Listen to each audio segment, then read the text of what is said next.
Hello ಸ್ನೇಹಿತರೆ, recipe ಮಾರ್ಕೆಟ್ಗೆ ಸ್ವಾಗತ.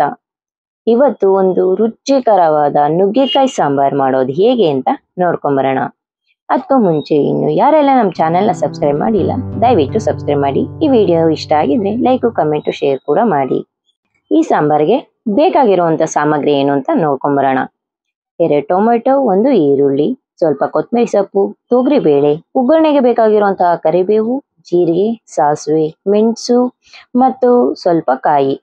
ಇದಕ್ಕೆ ಮುಖ್ಯವಾಗಿ ಬೇಕಾಗಿರೋದು ನುಗ್ಗೆಕಾಯಿ. ತುಂಬಾ ಎಳೆದುಚ್ಚಿದ್ರೆ ಚೆನ್ನಾಗಿರುತ್ತೆ. ಮಾಡುವ ವಿಧಾನ ನೋಡ್ಕೊಂಬರೋಣ. ಮೊದಲಿಗೆ ನಾನಿಲ್ಲಿ ಚೆನ್ನಾಗಿ ತೊಳ್ಕೊತಾ ಇದ್ದೀನಿ ತೊಗರಿಬೇಳೆನ. ನಂತರ ನಾನು ನೀರು ಕಾಯಕ್ಕೆ ಇಟ್ಟಿದ್ದೆ. ಅದಕ್ಕೀಗ ತೊಳ್ಕೊಂಡಿರೋಂಥ ತೊಗರಿಬೇಳೆ ಹಾಕೊಳ್ಳೋಣ. ಇದಕ್ಕೆ ನಾನು ಕಟ್ ಮಾಡ್ಕೊಂಡಿರೋಂಥ 1 ಈರುಳ್ಳಿ ಮತ್ತೆ 2 ಟೊಮೊಟೊನು ಕೂಡ ಕಟ್ ಮಾಡ್ಕೊಂಡಿದ್ದೀನಿ. ಇದನ್ನು ಹಾಕೋತಾ ಇದ್ದೀನಿ. ನಂತರ ಇದಕ್ಕೆ 1 ಸ್ಪೂನ್ ಅರಿಶಿನ ಪೌಡ್ರು, 1 ಸ್ಪೂನ್ ಜೀರಿಗೆ, 1 ಸ್ಪೂನ್ ಕಾಳುಮೆಣಸು, ಸ್ವಲ್ಪ 1-2 ಸ್ಪೂನ್ ಎಣ್ಣೆ ಮತ್ತೆ 1 ಸ್ಪೂನ್ ಉಪ್ಪು. ಇಷ್ಟು ಹಾಕ್ಬಿಟ್ಟು ಮಿಕ್ಸ್ ಮಾಡಿ ಕ್ಯಾಪ್ ಮುಚ್ಚಿ ವಿಷಲ್ ಕೂಗಿಸ್ಕೊಳ್ಳೋಣ. ಈ ಕಡೆ ಸ್ವಲ್ಪ ನೀರಿಟ್ಟಿದ್ದೀನಿ ಮತ್ತೆ ಅದಕ್ಕೆ ಸ್ವಲ್ಪ ಉಪ್ಪು, ಕಲ್ಲುಪ್ಪು ಕೂಡ ಹಾಕಿದ್ದೀನಿ. ಇದನ್ನ ಹಾಕಿರೋ ಕಾರಣ ನುಗ್ಗೆಕಾಯಿನ ಸಪ್ರೇಟ್ ಆಗಿ ಬೇಯಿಸ್ಕೊತಾ ಇದ್ದೀನಿ. ಈಗ ನಾನು ನುಗ್ಗೆಕಾಯಿನ ಚೆನ್ನಾಗಿ ಕಟ್ ಮಾಡಿಕೊಂಡು ಸಿಪ್ಪೆ ಸುಲಿದು ತೊಳ್ಕೊತಾ ಇದ್ದೀನಿ.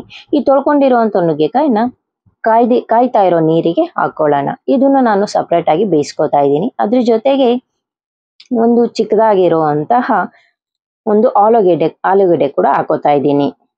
ನೋಡ್ತಿರ್ಬೋದು ನೀವು. ಇಷ್ಟು ಹಾಕ್ಬಿಟ್ಟು ಬೇಯಿಸ್ಕೊಳ್ಳೋಣ. ನಂತರ ಇಲ್ಲಿ ಕುಕ್ಕರಲ್ಲಿ ಬೇಳೆ ಎಲ್ಲ ಹಾಕಿದ್ವಲ್ಲ, ಅದನ್ನ ಬರೀ ಟೊಮೊಟೊ ಮತ್ತೆ ಈರುಳ್ಳಿ ಮತ್ತೆ ಮೆಣಸು ತಕೊಂಡು ಅದಕ್ಕೆ ಕಾಯಿ ತುರಿ ಮತ್ತೆ ಸಾಂಬಾರ್ ಪೌಡ್ರು, 1 ಕೊತ್ತಂಬರಿ ಹಾಕೊಂಡು ರುಬ್ಕೊಳ್ಳೋಣ. ನಂತರ ಅದು ರುಬ್ಕೊಂಡ ನಂತರ ಇಲ್ಲಿ ಒಗ್ಗರಣೆ ಹಾಕೊಳ್ಳೋಣ. ಅದೇ ಪಾತ್ರೆಗೆ ಬೇಯಿಸ್ಕೊಂಡಿರೋಂಥ ಕುಕ್ಕರ್ಗೆನೆ ನಾನು ಜೀರಿಗೆ, ಸಾಸಿವೆ, ಬೆಳ್ಳುಳ್ಳಿ ಜಜ್ಜಿ ಹಾಕೊಂಡಿದ್ದೀನಿ. ಫ್ಲೇವರ್ ತುಂಬಾ ಚೆನ್ನಾಗಿರುತ್ತೆ. ಅದಕ್ಕೆ ಕರಿಬೇವು ಮತ್ತೆ ಒಣಮೆಣಸಿನ್ಕಾಯಿ ಹಾಕೊಂಡು ಅದ್ರ ಜೊತೆ 1 ಚಿಕ್ಕ ಟೊಮೆಟೊ ಕಟ್ ಮಾಡಿ ಹಾಕೋತಾ ಇದ್ದೀನಿ. ಅದೆಲ್ಲ ಒಗ್ಗರಣೆ ಹಾಕೊಂಡ ನಂತರ ನಾವು ರುಬ್ಕೊಂಡಿರೋ ಅಂತ ಮಸಾಲಾನ ಹಾಕೊಳ್ಳೋಣ. ಅದನ್ನು ಹಾಕೊಂಡ ನಂತರ ನಾವು ನುಗ್ಗೆಕಾಯಿ ಮತ್ತೆ ಆಲೂಗೆಡ್ಡೆ ಬೇಯಿಸ್ಕೊಂಡಿದ್ವಿಲ್ಲ, ಅದನ್ನು ಹಾಕೊಂಡು ಚೆನ್ನಾಗಿ ನೀರು ಎಷ್ಟು ಬೇಕು ನೋಡ್ಕೊಂಡು ಹಾಕೊಳ್ಳಿ. ತುಂಬಾ ತೆಳ್ಳಗೆ ಮಾಡ್ಕೊಂಡ್ರೆ ಚೆನ್ನಾಗಿ ಅನ್ಸಲ್ಲ. ಇಷ್ಟು ಹಾಕ್ಬಿಟ್ಟು ಚೆನ್ನಾಗಿ ಬೇಯಿಸ್ಕೊಳ್ಳಿ. ಉಪ್ಪು ಕಡಿಮೆ ಇದೆ ಆ್ಯಡ್ ಮಾಡ್ಕೋಬಹುದು. ಈಗ ನೋಡ್ತಾ ಇದ್ದೀರಲ್ವಾ, ಸಾಂಬಾರು ರೆಡಿ ಆಗಿದೆ. ಟೇಸ್ಟ್ ಕರೆಕ್ಟ್ ಆಗಿದೆಯಾ ನೋಡಿ ಚೆಕ್ ಮಾಡಿಕೊಂಡು ನೀರನ್ನ ಹಾಕೊಳ್ಳಿ. ಈಗ ನಿಮ್ಗೆ ಸಾಂಬಾರು ರೆಡಿ ಆಯಿತು ನೋಡಿ. ಈಗ ಕುದೀತಾ ಇದೆ. ತುಂಬಾನೇ ಚೆನ್ನಾಗಿರುತ್ತೆ. ಇಡ್ಲಿ ಮತ್ತೆ ಚಪಾತಿಗೆಲ್ಲ ತುಂಬಾನೇ ಕಾಂಬಿನೇಷನ್ ಇರುತ್ತೆ. ಮುದ್ದೆ ಅಂತೂ ತುಂಬಾನೇ ಚೆನ್ನಾಗಿರುತ್ತೆ ಮುದ್ದೆಗೆ.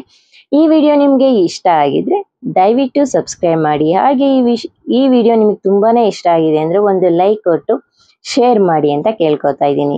ಮತ್ತೊಂದು ರೆಸಿಪಿ ಜೊತೆ ನಾನು ಸಿಗ್ತೀನಿ. ಅಲ್ಲಿವರೆಗೂ ಟೇಕ್ ಕೇರ್, ಬಾಯ್ ಬಾಯ್.